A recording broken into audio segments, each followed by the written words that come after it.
बिस्मिल्लाहिर्रहमानिर्रहीम। पहले हम लोगों ने ये sine inverse, cause inverse, tan inverse, सीकेंड inverse और कोसेकेंड इनवर्सेस के लिए हमने इनकी प्रिंसिपल डोमेन्स जो हैं वो हमने देखी थी। अब हम ये देखेंगे कि कैसे साइन इनवर्स को कॉज इनवर्स में या टैन इनवर्स में या सीकेंड इनवर्स में इनके जो इन्वर्सेस हैं इनको हम कैसे किसी दूसरे ट्रिग्नोमेट्रिक फंक्शन में कन्वर्ट कर सकते हैं। जैसे हमने इसमें प्रूव करना है कि कॉस इनवर्स 12/13 इक्वल होता है साइन इनवर्स 5/13 के, यानी हमने जो कॉस इनवर्स फंक्शन है वो हमने साइन इनवर्स में कन्वर्ट करना है, या ऐसे भी कर सकते हैं कि साइन इनवर्स फंक्शन को हम कॉस इनवर्स में कन्वर्ट करें। ठीक है, इसमें राइट से लेफ्ट या लेफ्ट से राइट इजीली किया जा सकता है।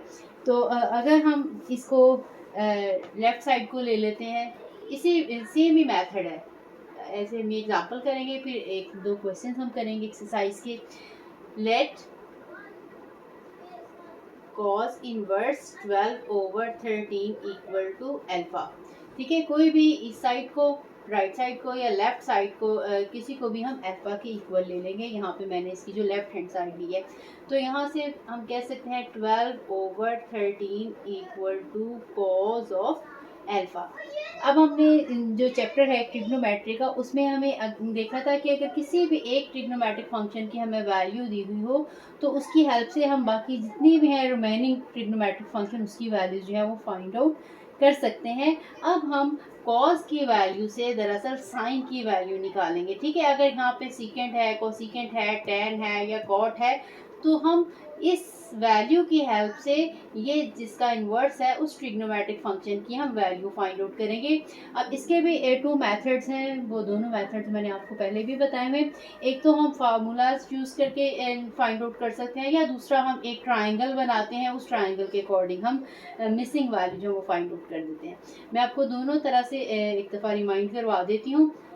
अब अगर हम फार्मूला यूज़ करना चाहें तो फिर साइन का और कॉस का जो फार्मूला है हमें पढ़ा हुआ है, since sine square theta plus cos square theta equal to 1। इस हम आइडेंटिटी को यूज़ करते हुए यहाँ से अगर हमें कॉस की वैल्यू पता है तो साइन की फाइंड आउट कर सकते हैं, या साइन की पता हो तो हम कॉस की फाइंड आउट कर सकते हैं। अब हमारे पास क्योंकि कॉस की वैल्यू है तो यहाँ से अगर हमने साइन की वैल्यू निकालनी है तो sine square theta will be equal to 1 minus cos square theta, and sine of theta, अगर हम स्क्वायर है, स्क्वायर हमने यहाँ से रिमूव करने के लिए स्क्वायर रूट लिया है बोथ साइड्स पे, तो इस साइड का स्क्वायर और स्क्वायर रूट कैंसिल हो जाएगा और यहाँ पे आ जाएगा 1 माइनस कॉज ऑफ थीटा और ये स्क्वायर रूट। ठीक है, अब हमने साइन, ये क्योंकि मैंने जो है वो आइडेंटिटी की फॉर्म में लिखा है, यहाँ पे थीटा हो सकता है, फाई हो सकता है, अल्फा हो सकता है, कुछ भी। यहाँ पे ये जो थीटा है सेम होना चाहिए, जो एंगल यहाँ पे है वही एंगल यहाँ पे है। अब यहाँ पे हमने कॉस की वैल्यू जो है वो लगानी है कॉस ऑफ अल्फा की, और यहाँ से हमने साइन ऑफ अल्फा की वैल्यू निकालनी है। ठीक है, ये मैंने फार्मूला लिखा है इसलिए ये मैंने थीटा की फॉर्म में लिख दिया है। तो यहाँ से साइन ऑफ अल्फा की वैल्यू आ जाएगी 1 माइनस, सॉरी यहाँ पे स्क्वायर लगाना भूल गई हूँ, 12/13 स्क्वायर और फिर इसका स्क्वायर रूट। ठीक है, इसको हमने कैलकुलेट कर लेना है। यहाँ से आ जाएगा sine of alpha equal to 1 minus 12 का स्क्वायर 144 और ये 169 और इसका स्क्वायर रूट। इसकी कैलकुलेशन मजीद कर लेंगे तो sine of alpha will be equal to, इनका हम एलसीएम ले लेंगे।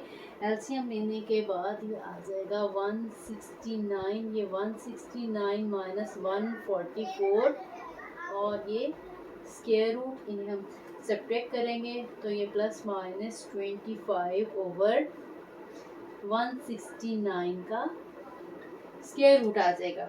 ठीक है, जिसको हम जब हम स्क्वायर रूट ले लेंगे तो आ जाएगा प्लस माइनस, आपको तो जब भी हम स्क्वायर रूट लेते हैं तो प्लस माइनस दो सिंबल्स आते हैं। ये 5/13, ये मैंने किसी अपनी वीडियो में एक्सप्लेन किया हुआ है कि इसके लिए प्लस माइनस जो है स्क्वायर रूट के साथ लगाने की क्या रीज़न है, ये आप सर्च करके उधर से मेरे चैनल पे देख सकते हैं। अच्छा, अब ये देखिए हमारे पास, अब हमें कैसे पता चलेगा हमने इसकी पॉजिटिव वैल्यू लेनी है या नेगेटिव वैल्यू लेनी है। आपको पता है क्योंकि जो कॉस की डोमेन है वो 0 से लेके पाए तक है, ठीक है। जो हमने प्रिंसिपल्स इनकी डोमेन फिक्स की थी, जिसको डिटेल से मैंने अपनी प्रीवियस वीडियोस में डिस्कस किया था, साइन की प्रिंसिपल डोमेन, कॉस की और टेन की।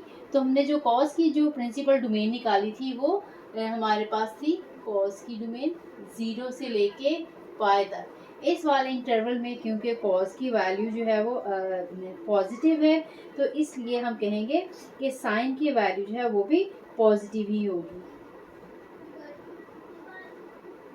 ठीक है। इसकी डोमेन के अकॉर्डिंग हम कह सकते हैं कि इसमें सब हमने जो है साइन की वैल्यू है वो भी पॉजिटिव लेनी है, क्योंकि देखिए आपको पता है इस डोमेन के अंदर साइन की वैल्यू 0 से लेके पाई बाय 2 तक पॉजिटिव है, जो कि फर्स्ट क्वाड्रेंट है। इसका मतलब अगर साइन की वैल्यू पॉजिटिव थी तो इसका जो है 0 से लेके पाई बाय 2 तक यानी फर्स्ट क्वाड्रेंट बन रहा था, जिसमें कि साइन की वैल्यू भी पॉजिटिव है। और अगर नेगेटिव होती 0 से लेके तो पाई बाय 2 से पाई तक सेकेंड क्वाड्रेंट आना था। साइन की वैल्यू यहाँ से यहाँ तक क्योंकि सारी जो है वो पॉजिटिव ही आ रही है, तो इसलिए जो हमने कॉस की वैल्यू लेनी है कॉस ऑफ अल्फा, वो भी हमारे पास यहाँ पे पॉजिटिव होगी, जो कि 5/13 है। इसलिए यहाँ पे हम नेगेटिव वैल्यू नहीं लेंगे। तो यहाँ से ये जो अल्फा है वो आ जाएगा साइन इनवर्स 5/13। अब देखिए हमने यहाँ पे अल्फा लिया था, ये कॉस इनवर्स 12/13 के इक्वल है। अब अल्फा इक्वल आ रहा है साइन इनवर्स 5/13 के, इसका मतलब है अल्फा इसके भी इक्वल है और अल्फा इसके भी इक्वल है। दैट मीन ये दोनों वैल्यूज जो है ये इक्वल है। यही चीज़ हमने प्रूव करनी थी, ठीक है। इसको अगर हम नंबरिंग कर लें, इसकी 1 कह लें और इसकी हम नंबरिंग 2 कह लें, तो फिर हम यहाँ से कह सकते हैं फ्रॉम 1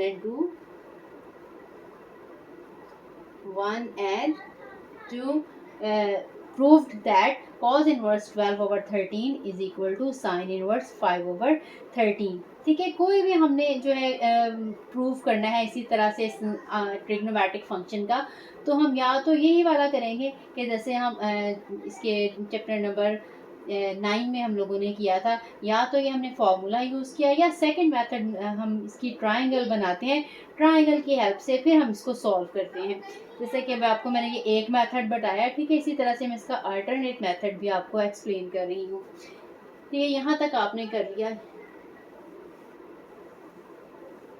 आपको जो मेथड इजी लगे आपने बाकी जो क्वेश्चन है उसी मेथड से करने हैं, लेकिन मैं आपको दोनों ही एक्सप्लेन कर रही हूँ। ये दोनों मेथड जो हैं ये ट्रिग्नोमेट्री वाले फंक्शन में एक्सप्लेन किए भी हुए हैं। अब ये देखें यहाँ पे कॉस ऑफ अल्फा है 12/13। अगर हम इसकी डायग्राम बना लें, इसमें हमारे पास फर्स्ट क्वाड्रेंट बन रहा है क्योंकि कॉस की वैल्यू जो है वो पॉजिटिव है, ठीक है। 0 से लेके पाई तक डोमेन में से जो अल्फा है ये 0 से पाई तक के बिटवीन है, और हमारे पास इसका मतलब है पॉजिटिव वैल्यू है तो फर्स्ट क्वाड्रेंट ही बनेगा। This one is alpha angle, क्योंकि जो कॉस की वैल्यू होती है that is equal to base over hypotenuse, ठीक है, या एडजेसेंट एंगल। इसको हम कहते हैं ये एडजेसेंट साइड है, ठीक है, जिसके साथ एंगल अटैच हो। ये साइड इसकी एडजेसेंट है और ये साइड इसकी जो है वो अपोजिट साइड कहलाती है, ठीक है। या आम तौर पे जो बच्चे इस साइड को बेस कह लेते हैं और इसके अपोजिट साइड को परपेंडिकुलर कह लेते हैं, ठीक है। और ये जो इसमें डायगोनल साइड है, ये जो तिरछी साइड है, ये हाइपोटेन्यूज है, ठीक है। तो इसमें अगर हम देखें तो 12/13 कॉस की वैल्यू जो है 12/13, दैट मीन इसमें जो x की वैल्यू है वो 12 है और जो r की वैल्यू है वो 13 है, ठीक है। तो अब इसको हम यहाँ से आपको पता है x² plus y² equal to r² होता है। यहाँ से हमारे पास जो मिसिंग वैल्यू है y की वो हम फाइंड आउट करेंगे। जब हमारे पास ये x, y और r सब की वैल्यूज आ जाएंगी तो फिर हम कोई से भी ट्रिग्नोमेट्रिक फंक्शन की वैल्यू जो है वो फाइंड आउट कर सकते हैं। अब यहाँ से हमारे पास x की वैल्यू मौजूद है जो कि 12 है, प्लस y² मिसिंग है और r की वैल्यू जो है वो 13 है, 13 का स्क्वायर। तो बिल्कुल उसी तरह से ये 144 प्लस y² इक्वल टू 169, यहाँ से आ जाएगा y² is equal to 169 minus 144 जो कि आ जाएगा 25, और यहाँ से y की वैल्यू आ जाएगी 25 का स्क्वायर रूट प्लस और माइनस, और ये वैल्यू आ जाएगी 5। अब हमने देखें ये वैसे तो प्लस माइनस दोनों हमने एक दफ़ा लगानी है, लेकिन हमने इसकी y इक्वल टू पॉजिटिव 5 वाला क्यों लिए, क्योंकि ये फर्स्ट क्वाड्रेंट बन रहा है। फर्स्ट क्वाड्रेंट में x की वैल्यू भी पॉजिटिव होती है और y की वैल्यू भी पॉजिटिव है। अब हम देखें हमारे पास सारी की सारी वैल्यूज जो आ चुकी हैं, x की वैल्यू हमारे पास है 12, y की वैल्यू हमारे पास है 5 और r की वैल्यू हमारे पास 13। अब इन तीनों की हेल्प से जिस भी हम ट्रिग्नोमेट्रिक फंक्शन में जाना चाहें हम आसानी के साथ जा सकते हैं, हमें कोई फार्मूला लगाने की ज़रूरत नहीं है। कॉस से हम इजीली यहाँ पे tan होता तब भी जा सकते थे, सेकेंड में, कोसेकेंड में, कॉट में। तो अगर आप इस मेथड से करना चाहेंगे तो फिर आपको डायरेक्ट जो है वो हम कन्वर्ट कर सकते हैं आसानी के साथ, ठीक है। अदरवाइज आपको हर किसी के लिए, जैसे अगर यहाँ से कॉज से आपने फर्ज करें कॉट में जाना होता तो पहले कॉज से हमने साइन की वैल्यू फाइंड आउट करनी थी, साइन की वैल्यू की हेल्प से हम जो है वो कोसेकेंट की वैल्यू उसका रेसिप्रोकल लेके निकालते हैं, फिर कोसेकेंट की हेल्प से अगर हमने निकाला है तो फिर हम कॉट की वैल्यू निकालते हैं, कॉट को उल्टेंगे तो टैन की वैल्यू आएगी, ठीक है। कि अगर हमने कॉज से टैन में कन्वर्ट होना तो आपको कितने सारे फार्मूले लगाने पड़ेंगे। लेकिन अगर हम ये वाला मेथड अडॉप्ट करेंगे तो हम किसी भी एक फंक्शन से सारे के सारे फंक्शन में नहायत आसानी के साथ जो है वो जा सकते हैं, ठीक है। इसलिए मैं ये वाला मेथड ज़्यादा रेकमेंड करती हूँ। साइन से कॉज में या कॉज से साइन में करना हो, या सीकेंड से टैन में कन्वर्ट करना हो, या टैन से सीकेंड में, या कॉट से कोसेकेंड में, या कोसेकेंड से कॉट में, क्योंकि उनके डायरेक्टली फार्मूला ही हैं तो वो इजीली कन्वर्ट हो जाते हैं।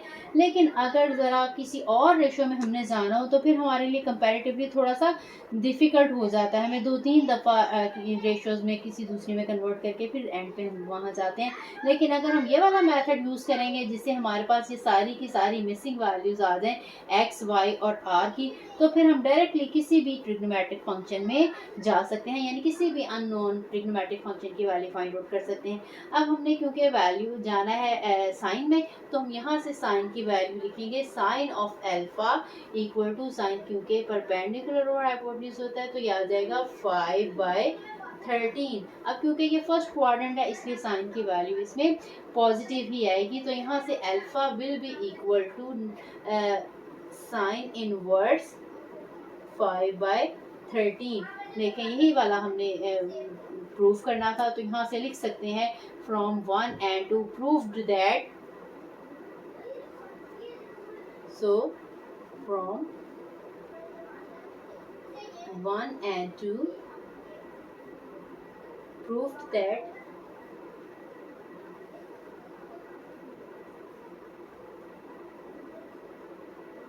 एंड पे, ठीक है। ये लाजमी लिखना है, मैंने जो पहले दफ़ा एक्सप्लेन किया था उसके एंड पे नहीं लिखा, मैंने दोबारा बता दिया था। आपने जब ये सारा कर लेना है, चाहे पहले मेथड से करें चाहे दूसरे मेथड के एंड पे लिखना ज़रूर है प्रूव्ड दैट, क्योंकि उन्होंने कहा शो करें तो या प्रूव करें, तो हम एंड पे लगा देंगे cos inverse 12/13 is equal to sine inverse 5/13 because both are equal to alpha. Alpha is also equal to cos inverse 12/13 and also alpha is equal to sin inverse 5/13. I hope आपको समझ लग गई होगी। अगर कहीं भी आपको लगता है कि कोई कन्फ्यूजन है तो आप मेरे से ज़रूर पूछ सकते हैं।